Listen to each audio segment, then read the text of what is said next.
I'm laying out my plan to ensure that the United States will be the crypto capital of the planet and the Bitcoin superpower of the world, and we'll get it done. 가상화폐를 미국의 전략자산으로서 비축하겠다라는 계획을 밝힌 것이죠. 이 소식이 전해지자 비트코인 가격만 예로 들면 8만 달러 선이 붕괴가 됐었거든요. 네. 정확히 트럼프 대통령이 취임한 1월 20일 이후에 조정을 받기 시작해서 네. 그랬던 게 지금 9만 5천 달러대까지 한 번에 급등을 했다가 네. 지금 또 밤사이에 또 반대로 폭락을 해가지고요. 지금은 8만 3천 달러대까지 네. 다시 또 떨어졌습니다. 그러니까 오른 부분을 거의 다 반납했다. 이렇게 보시면 되겠습니다. 트럼프 대통령의 말 한마디에 롤러코스터를 타는 가상화폐 얘기를 짚어보겠습니다. 며칠 전에는 하늘 높은 줄 모르고 치솟다가 트럼프 대통령 말 한마디에 그리고 또 다음 날은 또 바닥을 모르고 또 하락했습니다. 비트코인. 자, 비트코인이 지금 롤러코스터를 타고 있습니다. 트럼프 대통령 말 한마디에. 네. 3.1절 연휴 기간 사이에 가상화폐 투자하시는 분들은 천당과 지옥을 아마 왔다 갔다 하셨을 것 같아요. 아무래도 이제 트럼프 행정부가 친가산 자산 정부를 표방했고 언제 트럼프 대통령의 입에서 가상 자산과 관련된 여러 가지 정책적 이 목표나 계획들이 나올까 오랫동안 기다렸거든요. 그 오랫동안 기다려왔던 게 바로 우리 연휴 기간 동안 나오게 됩니다. 즉 가상화폐를 미국의 전략자산으로서 비축하겠다라는 계획을 밝힌 것이죠.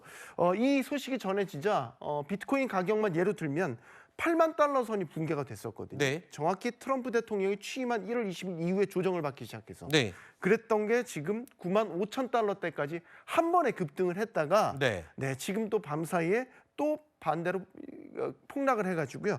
지금은 8만 3천 달러대까지 다시 또 떨어졌습니다. 그러니까 오른 부분을 거의 다 반납했다. 이렇게 보시면 되겠습니다.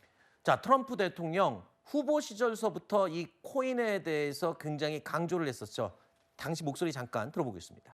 I'm laying out my plan to ensure that the United States will be the crypto capital of the planet and the Bitcoin superpower of the world, and we'll get it done. So that Bitcoin is going to the moon, as we say, it's going to the moon. I want America to be the nation that leads the way, and that's what's going to happen. 자, 그런데 저렇게 얘기를 계속 해왔던 트럼프가 이제는 아예 비트코인 같은 가상화폐를 전략자산으로 국가의 전략자산으로 계속 비축하고 확보하겠다.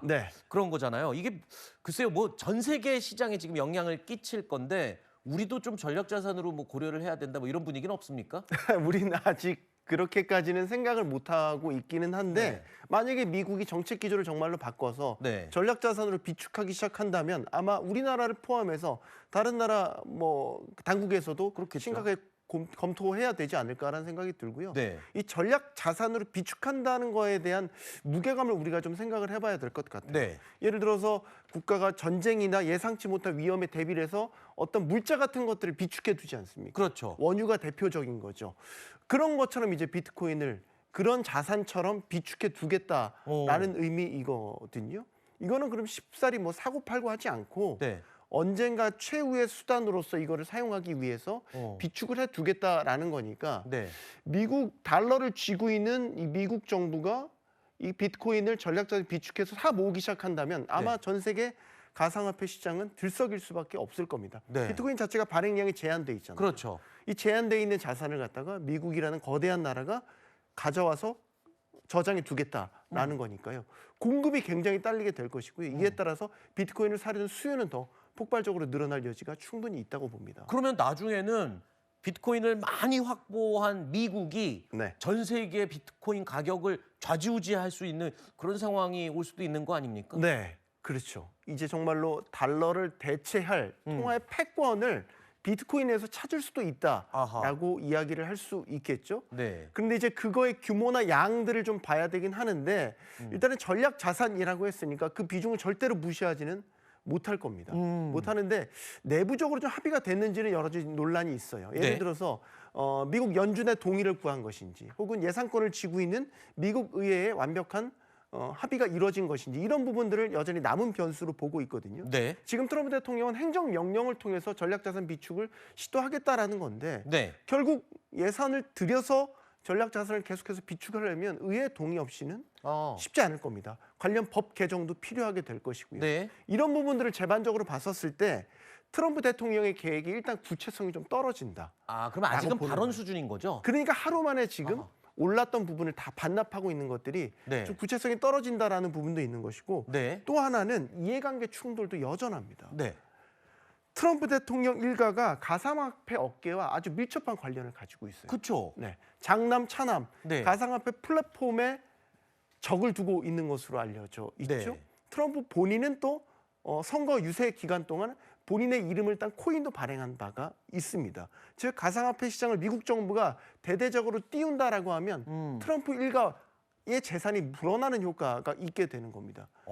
이게 과연 이해관계 충돌에서 자유로울 수 있겠냐라는 의구심이 지금 미국 시장 내에서 일어나고 있는 것이죠. 그게 미국이기 때문에 가능한가요? 아니면 미국에서도 그런 부분들은 비난의 대상이 되는 부분 아니겠습니까? 그래서 나중에 연준이나 의회에 제대로 된 동의를 구하지 못할 것이라는 의구심이 일고 있는 것이고 네. 그런 것들이 하루 만에 급등물을 다 반납해버리는 결과로 나타난 것이죠. 그렇군요.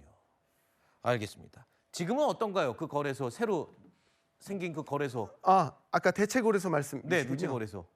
계속해서 이게 지금은 일단은 10종목만 운영이 되고 있거든요. 그러면은 다 할 수 있는 건 아니군요. 네, 그렇습니다. 이제 주 단위로 거래 종목이 늘어나게 되고요. 1분기 안에는 800개 종목까지 늘어나게 되는데 네. 중요한 건 이제 거래량이 많은 삼성전자나 하이닉스 같은 종목들 이런 종목들인데 한 달 안에 거래 종목으로 포함이 됩니다. 알겠습니다. 저는 아까 앞부분에 얘기 듣고 똑같이 한국 거래소 지금 네. 주식 거래소 굉장히 많이 종목이 많잖아요. 네. 그게 똑같이 거기서도 다 거래할 수 있는지 알았는데 아직은 10개 종목만 거래. 10개 종목만 가능하고요. 거래가 가능한 종목에 들어가시면은 본인이 선택할 수 있습니다. KRX 한국거래소를 통해서 거래할 것인지 네. 아니면 넥스트레이드 대체거래소를 할 것인지 네. 이도 저도 아니면 자동적으로 체결을 하게끔 도와주는 시스템을 통해서 할 것인지 세 가지를 선택해서 네. 거래를 이제 매매를 하실 수가 있겠습니다. 알겠습니다. 자, 뭐 이게 대체 거래소가 생긴 게 여러분들한테 장점이 될지 단점이 될지는 사용하는 사람에 따라서 달라질 것 같습니다. 자, 트럼프 대통령과 비트코인 얘기까지 오늘 나눠봤습니다.